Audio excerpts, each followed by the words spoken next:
చాలా దౌర్భాగ్యంగా శాసనసభలో ఆ విధంగా ఎవరు మాట్లాడరు. బయట కూడా ఆ విధంగా మాట్లాడరు.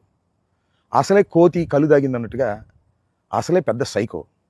దానితో పాటు 2 మ్యాన్షన్ హౌస్ ఆఫులు తాగి వచ్చినట్టున్నాడు. ఇష్టం వచ్చినట్టుగా మాట్లాడేటువంటి ప్రయత్నం చేశారు. జగన్మోహన్ రెడ్డి గారు వాడు వీడు అంటమే కాకుండా సైకో అన్నాడు.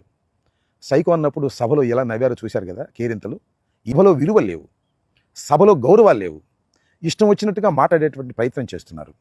ముఖ్యంగా బాలకృష్ణ గారు ఆ విధంగా మాట్లాడటం చూస్తే ఒక విధంగా జాలి కూడా ఇస్తుంది. ఎందుకంటే బాలకృష్ణ గారు పెద్ద తెలివిగలవాడు కాదు, అమాయకుడు కూడా, సైకో, పేషెంటు. ఈ పేషెంటు సైకో కాకపోతే ఇవాళ చంద్రబాబు నాయుడు స్థానంలో ఆయన ఉండేవాడు. సరే, ఆయనకి ఏదో ఒక శాసనసభ్యత్వాన్ని ఇచ్చి బావగారు గౌరవిస్తున్నాడు, దాంతోనే సంతోషపడుతున్నాడు.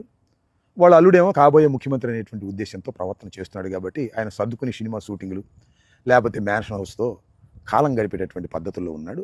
ఆయన జగన్మోహన్ రెడ్డి గారిని, మాజీ ముఖ్యమంత్రిని వాడు వీడు సైకో అని శాసనసభలో అంటే ఇది నాకు అర్థం కాల. ఎక్కడికి పోతుంది రాష్ట్రం, ఎక్కడ పోతుంది తెలుగుదేశం? అడుగుతా ఉన్న సమాధానం చెప్పాలని కూడా ఈ సందర్భంగా చెప్పదలుచుకున్నాను.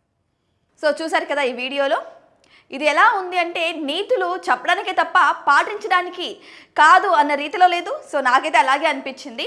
అయితే ఇప్పుడు సభలో బాలయ్య బాబు మాట్లాడిన మాట తీరును ఈయన హేళన చేస్తూ మాట్లాడుతున్నారు. మ్యాథ్స్ హౌస్ మింగేసి వచ్చారు అన్న రీతిలో మాట్లాడుతున్నారు.